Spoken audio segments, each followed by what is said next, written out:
So good evening. So we're currently exploring Buddhism in terms of the Bodhisattva path. And in particular, we're using a very famous and important text called the Bodhicharyavatara. And hopefully lots of you will have this abridged version that Virya has compiled. And so the Bodhicharyavatara, as I said, is a very important, famous text from the 8th century. A Buddhist saint called Shantideva composed this text. And it could be translated as the guide to Bodhi, the guide to awakening, or the guide to the Bodhisattva path. And a Bodhisattva is somebody who's seeking to develop in the direction of enlightenment, but not just for their own sake, but for the sake of everybody, for all beings. Not just so that they can be happier and to suffer less, but so that they can be as much use as possible to the whole world. And this was summed up, if those who were here last week, Amla Siddhi read from the first chapter, a verse from the first chapter, which I'll read again. It sums up, captures the kind of spirit of the Bodhisattva. May I be the doctor and the nurse for all beings until the world is cured. May I be food for the hungry and wealth for the poor. May I be a protector for the unprotected, a guide for the lost, and a boat to the other shore. May I be a lamp for those who need light, and a bed for those who need rest. May I be a servant to all beings. So I find this a really beautiful evocation of what we call the bodhicitta, the enlightened mind or the heart or mind of a bodhisattva, the mind of wisdom and compassion. And a bodhisattva, as I said, is dedicated to ending suffering, but all suffering for all beings. And they're convinced that enlightenment, bodhi, awakening, is what will do that, is what beings most need. And they'll do anything to bring that about. So it's a very beautiful ideal for human beings, a very altruistic approach to Buddhist practice. And what we've been doing is exploring the last few weeks, a formulation of the Bodhisattva path, which is called the 6 Paramitars. And they can be seen to be grouped in pairs. When Sangha gave a really important lecture on the Bodhisattva path lecture, he grouped them into pairs. So you've got the first two, generosity and ethics. You've got Ksanti, or patient forbearance, and energy, Virya. And then you've got meditation and wisdom. And paramitar is often translated, it can be translated as perfection, but scholars have said it means maybe more literally something like going beyond. So you could see the paramitars as how we go beyond our concern with ourself, our kind of obsession with ourself, and go beyond that towards an identification with all life, all living beings.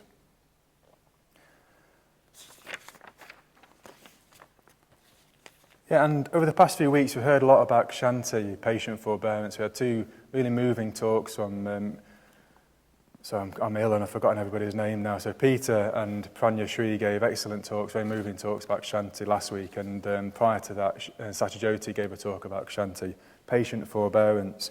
And as Peter said last week, it's part of a couplet with Virya, with energy. So tonight I'm going to be looking at chapter 7 of the text on energy, on Virya. And this didn't come across in any of the last 3 talks, but occasionally Buddhism can be presented. If we focus only on Ksanti without Virya, we can get the impression of Buddhism as a maybe passive, if we're just kind of accepting difficult things that come our way.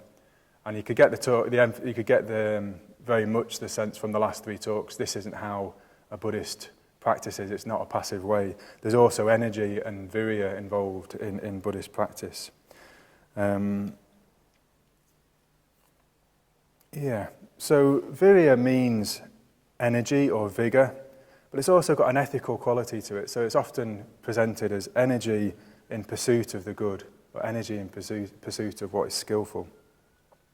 And it's got a particular focus. It's got a focus, particularly, especially on our internal world. And there's a list called, I've got a few lists this evening, a list called the 4 right efforts. So when we're talking about effort and Virya, there's a list called the 4 right efforts. And so this is particularly where we are focused on our state of mind, our internal states, and we're looking to eradicate and prevent unskillful states of mind, so negative, unethical states of mind. We're looking to eradicate them if they've already arisen and prevent them from arising. But also looking to cultivate skillful, positive states of mind and protect them when they have arisen. And there's a lot I could go into in this list. I'm just going to mention this list and leave that with you. But in a way, when I'm talking about virya, that's the context. It's about a constant diligence and energy about what kind of state of mind you have and what kind of actions that results in. Is it ethical or is it unethical? A constant effort around that. Yeah, so that's one context I want you to bear in mind about these 4 right efforts. And the other context is that this is the Bodhisattva path. So the person involved in this path is working on their mental states tirelessly, but they're doing that to benefit other people. Yeah, and I will mention at this point actually, just I found being an order member, being ordained as a Buddhist has been really helpful in this regard because, and we'll talk about energy and the downsides to energy shortly, but I've found it's a real motivation knowing that I'm responsible. My mental states affect lots of other people in the Sangha. If you really commit yourself to the Buddhist path and are ordained, the stakes are up, the stakes become a lot higher, and this practice is no longer just about my own inner world and suffering. It affects lots of other people if I don't take this seriously. So it can be a real motivation actually, just realising the effect your inner world has on other people and the responsibility you have around that. Okay, so going back to Virya, our topic for this evening. So Virya is related to our English words of vigour and virility and virtue. And for virtue, the word virtue has perhaps lost some of its power and emphasis in recent language, but we've got a particular take on morality and virtue. It's maybe lost some of its meaning, but the original meaning of virtue in English was related to strength. It implied strength and courage, virtue. And it was seen as something, a quality that knights would have. So the ideal knight had virtue, and that meant that they were strong and courageous in aid of the good, serving what was good. So virtue had a kind of a strength and courage attached to it. So virya is energy in pursuit of the good, or it's a vigorous virtue. It's the virtue of a knight or a warrior using their strength for what is good. And you can see how it really goes well with Ksanti that we've heard about the last few weeks, is this the energy that we need to bring to be able to deal with life circumstances. So in Shantideva's text, he uses some of this imagery of kind of a knight or a warrior to evoke the kind of intense mindfulness, the vigorous mindfulness we need to practice when we're guarding our states of mind. He talks about, and you will have heard this language, and I talked about mindfulness a few weeks ago, he talks about we're constantly in battle with those negative states. It's as if we're in a duel with the negative states, and if we ever drop our sword, we need to pick it up again immediately. So if we lose our guard, if we drop our mindfulness, we need to very quickly pick it back up again. And he said we should be as vigilant as somebody carrying a jar of oil who is being watched by a swordsman who will kill them if they spill a drop. So that's how vigilant we need to try and aim to be with our states of mind. Because if we just let our states of mind slip, who knows what we could do. Hopefully nothing too serious, but we need to, as a Buddhist, be really vigilant about our states of mind. So Shantideva begins his chapter by just telling us about how important virya is and energy. He says, without virya, there's no progress possible. It's like having a boat without wind. There's nothing to power the sail. So virya is crucial. And then he begins by exploring what he calls the enemies of virya, the things that allow our energy to seep away.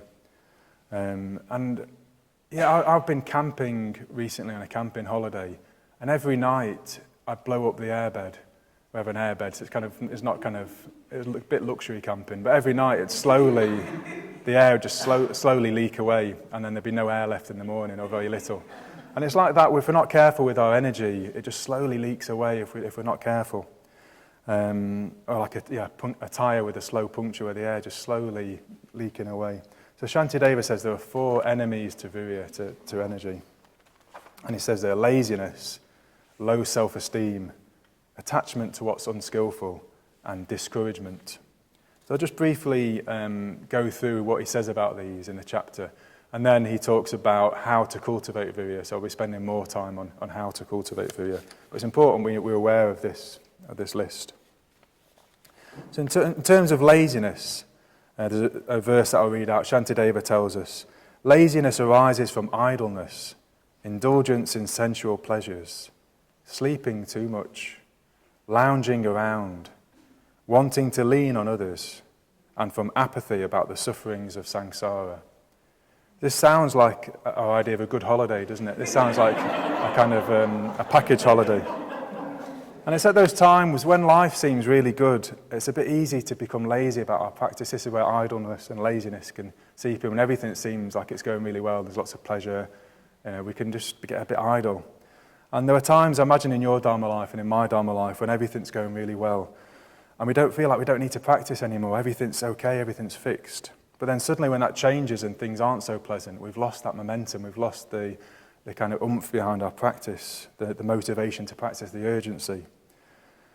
And in Buddhist, I suppose, symbolism, mythology, we have the wheel of life with different realms, and we have a God realm, a Deva realm, where it's just filled with pleasure. Just pleasure is like a heavenly realm filled with pleasure, which sounds great, but actually in the Deva realm, people don't practice the Dharma. There's very little motivation to practice because everything's so pleasurable. So there's no motivation to practice.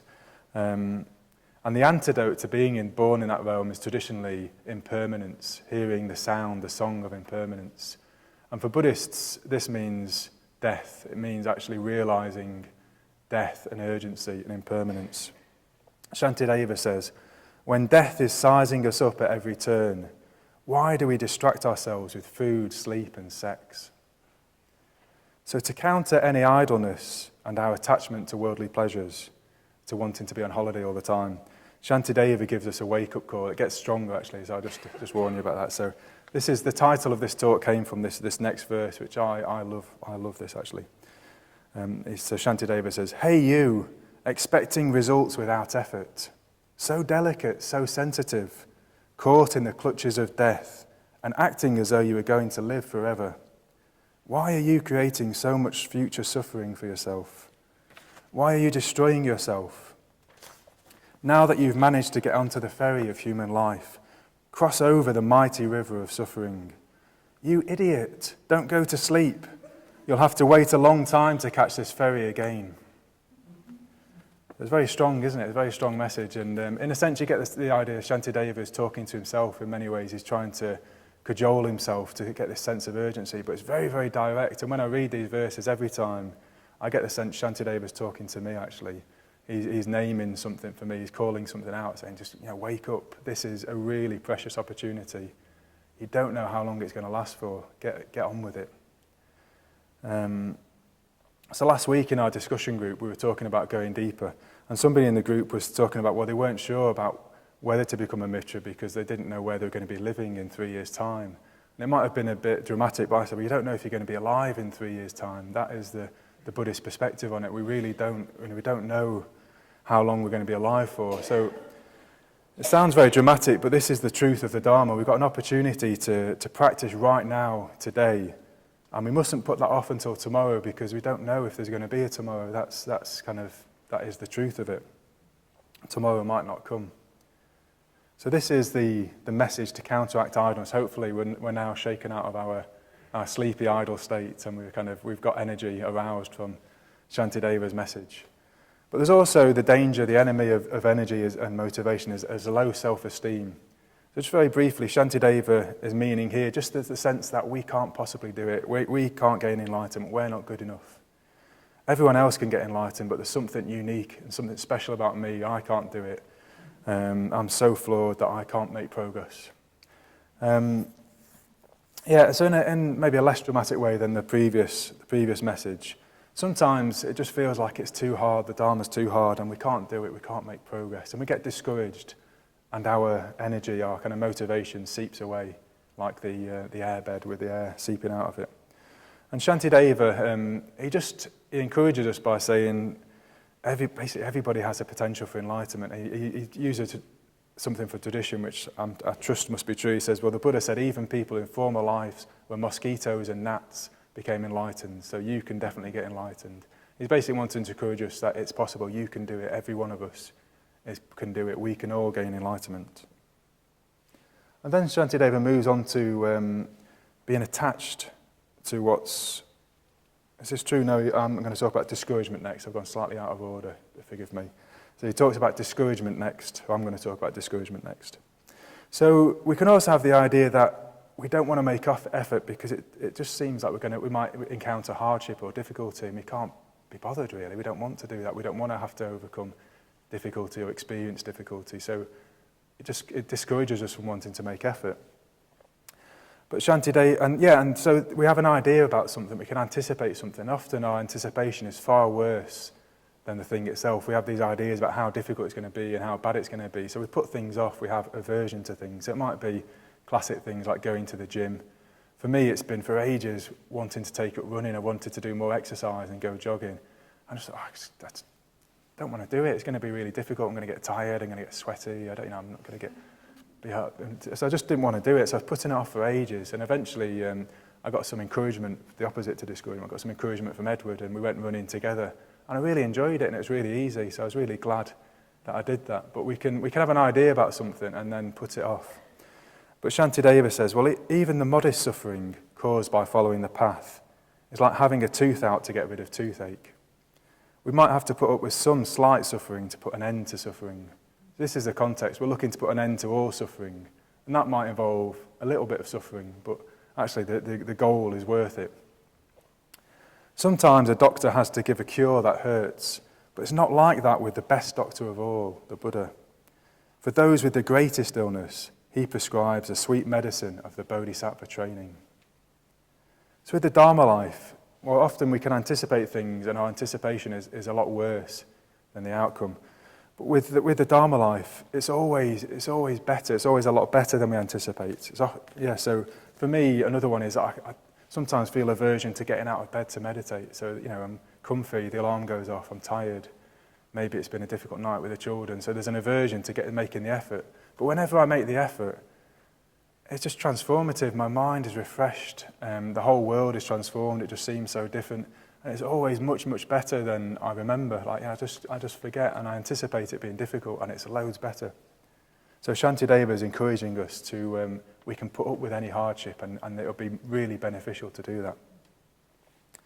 And then the final enemy of Virya, one thing that can lead to our energy seeping away, is being attached to unskillfulness, to things that are unskillful.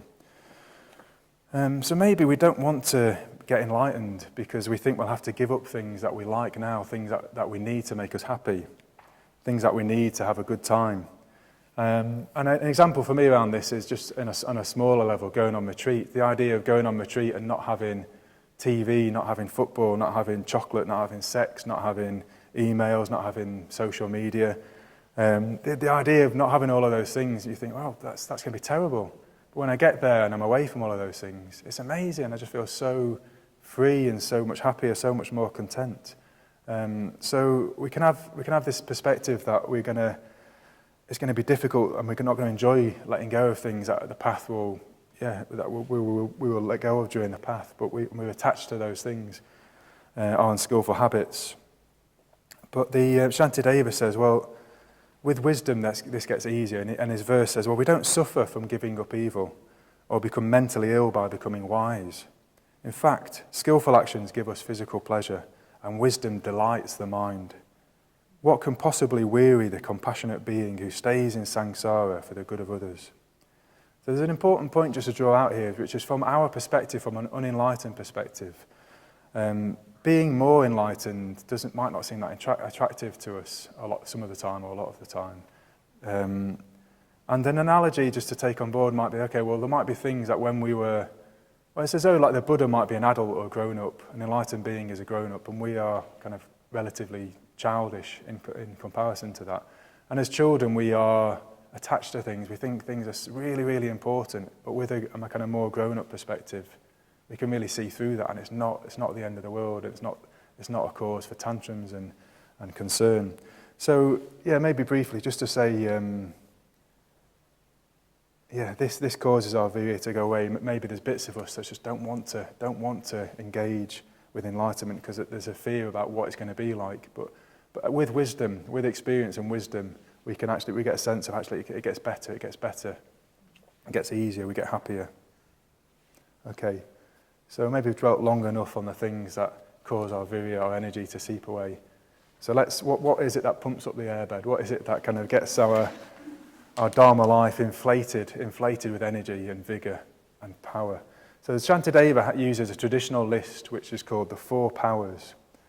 And it's not a list that I'm massively familiar with as a list. I mean, as individual qualities, I'm very familiar with them, but as a list, it's not a list that I come across so often, but it's a great list. Just reflecting on this talk, I really like this list and recommend this list.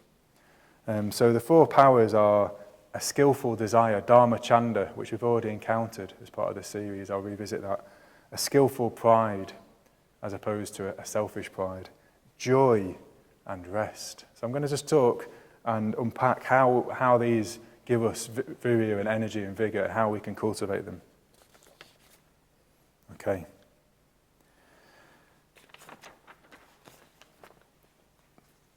So Dharma Chanda, first of all, desire. So you remember back when we were looking at a list called the Vinyatas earlier on in this theme, we were exploring that if you want to do anything, if you want to achieve anything, you need to begin with really, really wanting it. You need to desire it. You need to have Chanda, desire.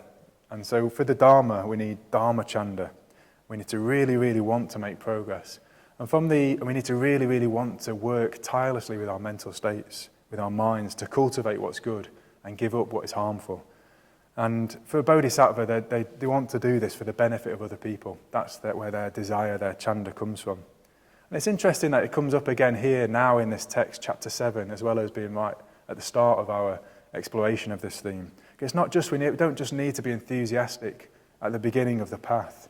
We need to stay in touch with that all the way through. We need to keep in touch with that inspiration, keep that alive all the way through. Otherwise, the energy seeps away. We just lose touch with the reason why we're doing this, and we just dries up. So you need to keep that alive. We need to keep that inspiration, that Dharma Chanda alive all the way throughout. We need to protect that. An example here for me is when I lead or I'm part of introductory courses. It really gives me so much enthusiasm and motivation and energy, because I just see the effect that the Dharma has on people, and it just reminds me, oh yeah, this really changes people. The Dharma really changes people. And these dharmic actions have a really positive karmic effect. They change people. In a matter of weeks, you can just see people transforming. And it's really, really inspiring. It really reconnects me with Dharma Chanda if I ever lose that desire, that inspiration. So Shantideva says, Dharma Chanda is the root of all virtue.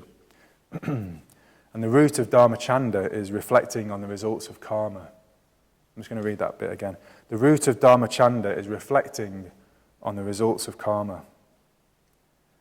So, yeah, if we really, really deeply think about this and reflect on this, as Shantideva is saying, then our happiness and the happiness of those around us really depends on our actions. And that sounds obvious, but a question I'll be coming back to and maybe ask you to think about later is, well, do we really believe this with all of our being? Do we really act as if this is true, that the law of karma is true? That Shantideva contrasts this he talks about the fortunes of a skillful person and an unskillful person. I'll just give you a flavour of what he says. So he says, suffering, depression, fear and obstacles beset those who act unskillfully. But the heart of the man who does good brims over with joy, and he is welcomed wherever he goes. The man who does evil also craves appreciation, but wherever he goes, his vices destroy his happiness. So he paints a picture which he paints more vividly, I've not got time for, but just the contrast between skillful action and unskillful action. And this is not something for me to tell you about, really. It's something to go away and discover for yourselves. Then you become to realise it and have more and more confidence in it. Just really observe when you make a choice and you go with a skillful action, what happens to your state of mind? What happens to your relationships and your happiness? And if you act unskillfully, what happens? Really reflect on that and take that in. And remember that the law of karma is not like a judging authority. We're not being punished for any wrongdoing. The law of karma is just a part of reality. It's like the law of gravity. It's just the way things are. If you act skillfully, if you are kind, generous, more content, more truthful, more aware, then your mind, your consciousness expands and becomes more positive, more pure. You'll be more deeply connected to the world around you and to yourself. Things will be more beautiful. But if you're unskillful, your consciousness contracts and you see things through more narrow eyes and it's more painful. Just again, don't take my word for it. Go out and well, I can say try it for yourself, but hopefully try being more skillful and see what happens there. So we need to really, really reflect more and more deeply on the law of karma and really ask of yourselves, do you really believe this to be true? Do you really believe in the law of karma? Is this true in your experience? And the more deeply you reflect on it, the more you will cultivate virya, energy towards what is good, the more convinced you will become, and the more you'll desire, you'll want to cultivate skillful states. So this is where Dharma Chanda comes in. You'll really want to act skillfully, to cultivate the good. Okay. So desire, Shantideva says, comes from really reflecting on the law of karma and the effects of skillful and unskillful action. And then secondly, he talks about pride. So Shantideva says, so meditate carefully, nurturing Dharma Chanda, cultivating it with reverence. Then one should develop skillful pride and self-confidence. So it's interesting, as well as desire, this is something which could be seen as being negative, pride.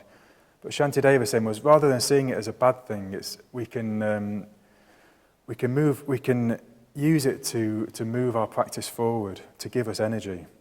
So we need to be honest with ourselves. We get motivated by pride. We care about what people think about us. So let's use that. Let's use our pride skillfully to power our practice.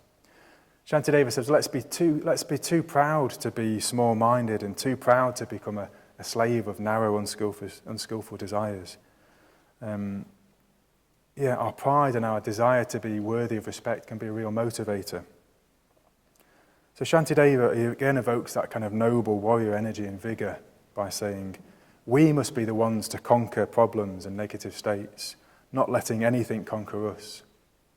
This skillful pride should be embedded in our heart because we are sons of the Buddha, the lion-like conqueror. So it's important to say, obviously, he's talking about sons because he's talking to the backstory is he was talking to like thousands of monks when he's giving this, addressing this text. But obviously, you can take sons to mean offspring, daughters, children. But there's that pride that we shouldn't be conquered. We must conquer our negative states and have that pride embedded in our hearts. And this gives us energy. This gives us virya, vigour. And remember the context of the Bodhisattva path. This isn't a selfish pride. The Bodhisattva lives in service of something bigger and beautiful, bigger than themselves. So this is a kind of pride in the nobility of what we serve. The Bodhisattva ideal is the most beautiful and noble human ideal to live by. So if we are living by the Bodhisattva path, we can be really confident in ourselves, we can have self-confidence, and we've chosen to serve something beautiful, and we can be satisfied in that, we can be confident in that, we can be proud of that. It's something to get out of bed for, something to get up for, something to live for, to base our lives on. And this really applies to me. Before I encountered the Dharma, before I encountered the Bodhisattva path, I didn't really have anything to live by, I didn't have any meaning in my life. So I kind of wandered aimlessly through life, unhappy and with low self-esteem. But when I encountered the Bodhisattva ideal in particular, I found something I could be proud to serve, and something I'm happy to serve and to give my energy to. And I want to say something as well about the Bodhisattva as community, because Sangharakshita, our teacher, has said, well, maybe it's a bit grand to think of ourselves as a Bodhisattva, but we can think of our order or our community as a Bodhisattva. And that's, for me, it's a lot easier and perhaps safer to have pride in that. We can have pride in our community, not just in ourselves, but pride in just how amazing and how beautiful it is to have a community based on spiritual values, on an ethics and on wisdom and compassion. That is amazing, particularly in the world at the moment. How wonderful is that? It's something to really be proud about and be satisfied and pleased to be part of. And if I remember my own ordination and I think of the people who I'm in the order with, it gives me loads of energy, loads of virya. I get lots of motivation and inspiration just thinking of the other people who have also made that commitment that I've made, the same commitment. And the people who are training to make that commitment and the people who've become friends of the order, become mitras. I get a lot of inspiration from the other people committed to the same thing as me. It just doesn't feel ego pride. It seems very clean and straightforward, just knowing that I've chosen to live a noble life as best I can in the service of something very beautiful and noble. So there's a kind of satisfaction and a confidence from that. This gives us motivation, it gives us energy. It's using our pride, our kind of tendency towards pride in a really skillful way to power our practice. Okay, so thirdly, second to last, we've got joy, which is yeah, it's great, isn't it? It's a delight to talk about. It's been really, I've really enjoyed thinking about joy and reflecting about joy. So, as well as feeling proud about the life that I lead, I really enjoy it. I get a lot of delight and joy from being part of this, just knowing that I'm part of something so beautiful and positive. Trying to live a life in pursuit of what's skillful, serving other people.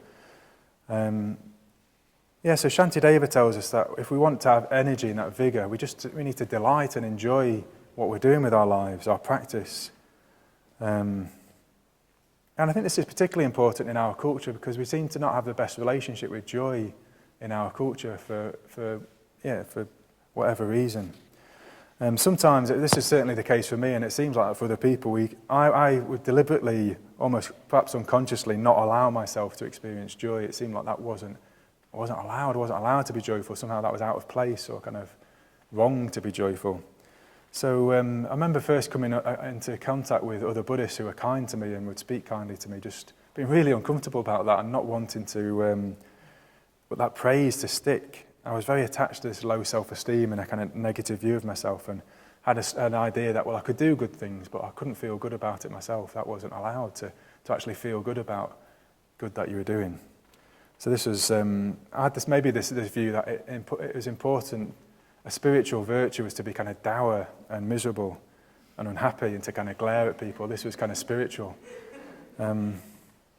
But what was really helpful to break through this was I've got a really good friend called Dasa, and he's away in India at the moment, but there's a time quite a few years ago, I'd just maybe been in the order of 2 or 3 years, and I'd really helped out a friend of mine, who'd become a really good friend because of it, who was in the asylum process, and he was being threatened with deportation. And I just intervened and did a lot of work to make sure that didn't happen, that they didn't get deported. And that they won their case, very rightfully won their case. And that was a great thing to have done. And afterwards, Dasa just sent me a text message saying, bask in the merits, bask in the merits. Well, that's a strange thing to say. What does he mean by that? So I kind of thought about it and it kind of sank in. What does it mean, bask in the merits? And I was just about to go on a retreat for I think it was 10 days or 2 weeks. And it gradually started to sink in over the next day. I said, I've done something amazing. I've done something really good. I can be really pleased with that. And just loads and loads of joy started to just experience almost like continuous joy for the next 2 weeks. I said, I've just done something really good. I've really changed somebody's life, and that's going to have knock-on effects for lots of other people's life. That's great, isn't it? Why? I started to think I could experiment with just feeling pleased about myself and just see what that feels like, and it felt really, really good. So, I'd recommend that, really recommend that. If, just really reflect on the good that you do and allow yourself to be pleased with it. To, be pleased with the way that you help other people, or if you share with other people, or if you manage to make some progress, just enjoy that, delight in that. And that really gives you loads of energy, actually, and inspiration. If you're enjoying what you do and take pleasure in it, well, you want to do it more and more and more. So we can take delight in helping others. We can enjoy the pleasure and delight we can get from being kind to somebody or generous to somebody, just in small ways, whether it's to a stranger or a friend, just letting somebody in the traffic queue in the morning. Well, we can be pleased that, that exchange. And it's not a kind of a smug self-satisfaction that I've been really kind, but it seems like there's a reciprocal delight, an exchange that takes place. So you really see somebody else and you see their needs and you respond and you act to help them. And you witness that. But they also see that you've seen them. And they're delighted that they've been seen and that someone's seen their needs and acted on that. So this kind of reciprocal delight can take place, this reciprocal pleasure and love can take place, this exchange. And somehow it can feel uncomfortable, and we want to, not acknowledge that and kind of block that. But I just encourage you to, live dangerously, let yourself go a bit and just enjoy, take delight in being kind to other people and helping them. And, smile a bit. This is a message to myself as well, just kind of smile a bit more and enjoy life more. So Shantideva says, well, this joy is a completely skillful pleasure, and it has sweet results. And he compares this to the karmic consequences of unskillful pleasure that can come from our craving and sensual pleasures. And he says, well, those pleasures are like honey on a razor's edge, which I feel is a really powerful image. So you get a kind of short blast of sweetness from a honey, but then there's a kind of the karmic consequences of craving which cut very deep. So it's like honey on a razor's edge. So time and time again, I go after the honey, I go after the kind of short-term pleasure of craving, and then time and time again, I'm wounded by that. But Shanti Deva says, well, there's a completely different type of joy and pleasure, which is delighting in what is skillful and enjoying that. And why not be nourished and fed by that? And it's really lovely, actually. There's on here 2 pictures of friends of mine who passed away last year. So this is a reminder of the impermanence of life, but also of joy, just really smiling pictures of Sue Siddhi and Dharmapala, just full of joy, smiling at me. So just reminding me, well, life is short, enjoy it. You might as well enjoy it, basically. So where am I? Oh, yeah. So, yeah, cultivate joy, enjoy your life. And we can do this through the Metta Bhavana, the practice of the Metta Bhavana. Just what a great practice. And we're doing that again after the tea break this evening. Through the Metta Bhavana, we can feel more deeply connected to other people. We can love them more. And that is delightful. It's delightful, really enjoyable to feel more connected to other people and to love them. And then we can train ourselves to identify less and less with our own selfish ideas and to identify more and more with other people. And then we can experience joy in their success. We experience mudita, sympathetic joy at their happiness, their growth, their success, their breakthroughs. And there's this great metaphor Vedanta uses where it's like, rather than just only enjoying the flowers in your garden, with mudita we can just rejoice and delight in everybody's success, everybody's happiness. It's like enjoying all the flowers everywhere in all the gardens and all the fields. We just take delight in everybody's success and everybody's happiness. Yeah, and obviously this isn't, you can't just switch that on, you have to cultivate that, but you really can cultivate that. And it comes through Metta Bhavana practice. And then we can cultivate seeing in this way also through the practice of rejoicing in merits. We can practice just noticing and naming and delighting in what's best in other people.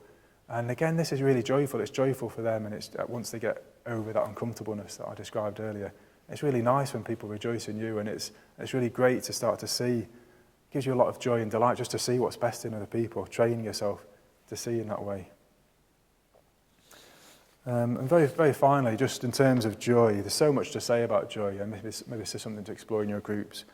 Just the importance of play and fun on the Bodhisattva path. So this mustn't be underemphasised. That the Bodhisattva is described as playing. Basically, the life of, and I'll come back to this towards the end, the Buddhist path isn't kind of dour and effort for a Bodhisattva. It's play, it's fun. They regard their whole life as, it's called Leela, which means play. And I just want to sing the Joyces of Maitreyavarsin, who's very good at play, and Namo as well, and they live together. But Maitreyavarsin, if you're getting too serious, he'll tickle you or hit you with a cushion or wrestle with you. So it's really important to have fun and to play, and just not to see your Dharma life as being something that you have to do or a chore. It's just something to really take delight in and enjoy. Okay, this is timely. Hang on. Because the final power of the 4 powers is to rest, to take pauses, which I was just exemplifying there. So the 4th of the 4 powers, it might sound surprising in terms of vigour and energy, it's rest. It's rest. And this isn't to be mistaken for the idleness that I was talking about earlier, the enemy of Virya. Because too much idleness and laziness and rest can erode Virya. But when we're tired or overstretched, we need to let go and relax. So I want to explore that in 2 threads really, like 2 different ways, both in our external life and on meditation, but with 2 different ways. So hopefully there's time to do that. So generally, I would say the stage in the Dharma life that most of us are at, it could be a danger to become a bit too narrowly focused on Dharma life and Dharma practice. I mean, having said that, there's also a danger of not being focused enough on Dharma life. But what I want to emphasise is that we can have an idea of what is virtuous and an idea of what we think we should be doing.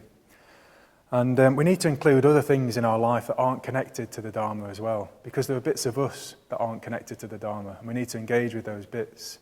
If we kind of try and be too virtuous too quickly, we'll end up just inadvertently missing out and dropping bits of us that aren't really interested in the Dharma.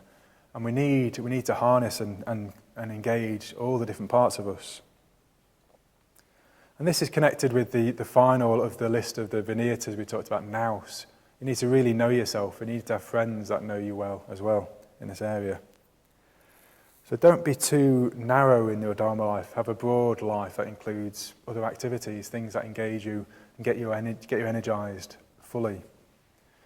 And this also applies, so the second way I want to talk about this also applies to meditation. And we can bring too narrow an energy, too narrow a focus in meditation. This is particularly something to work with in maybe in mindfulness of breathing. But our energy we can bring can often be a bit too coarse and a bit too narrowly focused. And sometimes we need to broaden our awareness, we need to relax, and then pleasure and joy seem to come in more naturally. So I was reminded that in the Tibetan tradition, they say that only 1/4 of our awareness needs to be with the breath in mindfulness of breathing. So about 25% of your awareness needs to be with the breath. And the rest of your awareness can then broaden out to include the whole of your experience, the rest of your experience, your body, emotions, sounds, everything that's coming and going. And the idea in the mindfulness of breathing is to be with the breath all the time. But I mistakenly thought to begin with I had to only be with the breath. So I was trying to kind of narrowly force myself to just be with the breath and push everything else away.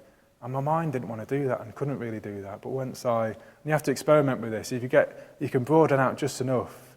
When I do that, my mind is very happy to stay with the breath, and there's a kind of a broader awareness. So this is something to play with in the mindfulness of breathing.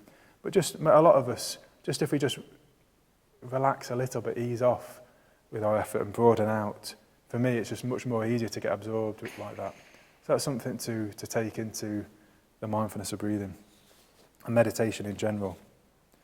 Okay, and then the second area so the first one is narrowness in our life and in meditation. And the second area I want to talk about with rest is pauses and spaces. So sometimes if we are going at it like the clappers, if we're really trying to make loads and loads of effort and do loads and loads of activity, we can lose our clarity of mind, we can lose the brightness, the sharpness, the inspiration. As I said earlier, you can just lose touch with the inspiration. It becomes a bit mechanical.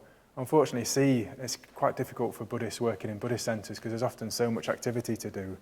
You can become a bit dull and a bit dry if you're not careful. It's really important to stay in touch with the inspiration, to stay in touch with the Dharma at its highest and its fullest. Yeah, and I think I do this best actually on the days when I'm giving a Dharma talk. For some reason I'm most focused, I'm best able to do this when I'm giving a Dharma talk. So for me, the practice of Virya is most alive on those days because I just spend the day really aware that I've got to give a talk tonight. I need to cultivate skillful states. There's no point trying to go with anything unskillful all day. It's really important to cultivate skillful states. And if I'm going at it really trying to write a talk and I start to get dull, I just need to pause, I just need to rest. Take a break, and then come back, maybe meditate, and then go revisit the talk again. So I can do that really well when I'm writing a Dharma talk. I've really got that motivation of having to stand up in front of a room full of people. But wouldn't it be great to just be like that all the time? Just have that right balance of skillful states and pausing at the right times. So Shantideva says, when our energy begins to flag, we should put our task aside in order to re-engage with it later. But when the job is completely finished, we should leave it and then look eagerly for the next job, and then the next. He says we should plunge into tasks like an elephant who is scorched from the heat of the sun, plunging into a pool of water. So there's this dynamic between pausing when we need to, and then plunging into activity, with this play and this delight, and then plunging into the next task, and then plunging into the next task. But if we need to, just pausing and waiting. So the dynamic in the Dharma life between action and then fruit of action. And the technical terms for this are chaitana and vipaka, which I've not written up, but you can just, I can tell you about those in the break if you want. But there's karma chaitana and karma vipaka. We act with a volition, and then there's the fruit of that action. And that's the dynamic of the Dharma life all the way through. We act, and then there's a fruit. We act, and then there's a fruit. If we're constantly striving, it can create a strain, particularly in meditation. And if we only make effort in our Dharma lives without leaving pauses, there's no space for the fruit of the practice to emerge. We're not creating the right conditions for those fruits to emerge. And the classic can be at the end of a meditation. So I don't know if you've ever been like me and you've been really trying in a meditation and the bell goes and then you kind of stop and suddenly you're absorbed and everything, you're really concentrated and absorbed. And it's because suddenly we've relaxed and stopped making the effort all the time. So we need to have that element in all of our meditation practice of having moments when we pause and we relax, times when we make effort and times when we pause. And it's the same in our Dharma life as well. We need to leave pauses in our activity. But I want to end and culminate this talk about Virya by evoking the end of that Bodhisattva path. So if we are able to really engage in this Bodhisattva training with this joy and this delight, this desire and this pride, well, the culmination of the path is also, it's enlightenment, but it's also described as spontaneous, compassionate activity. Spontaneous, compassionate activity. So for the Bodhisattva, it no longer feels, who's at the end of the path, it no longer feels like effort. The Dharma life is no effort at all. It's just a reflex, a kind of instinctive, spontaneous, compassionate response to the needs of the world around them, to the suffering of the world around them. There's no effort involved to be kind. There's not a Bodhisattva thinking, I should be kind to that person or generous. It's just a spontaneous, compassionate activity. There's no notion of me being kind to somebody else. There's no notion of my suffering or somebody else's suffering. There's just suffering to alleviate, and it doesn't matter whose suffering it is. And as I said earlier, this activity is joyful, full of joy and delight. It's not a sense of work or effort, and it's described as the Bodhisattva's play or lila. So this is the fruit of the Bodhisattva path, the state of mind called bodhicitta, which arises within the Bodhisattva as the fruit of all of that effort that's made. And out of the fruit of that arises the bodhicitta, this state of mind, the enlightened mind. So I just want to end by reading a verse I really love from chapter 1, where Shantideva evokes the bodhicitta, the culmination of the path. So this state of mind in which we care more for others than they care for themselves is a miraculous jewel, and its arising is a wonder. It is the source of the world's joy and the cure for the world's suffering. There is no way we can fathom the depths of its goodness. I bow down to those in whom this precious jewel of the mind has arisen. I go for refuge to those sources of joy who bring happiness even to those who harm them.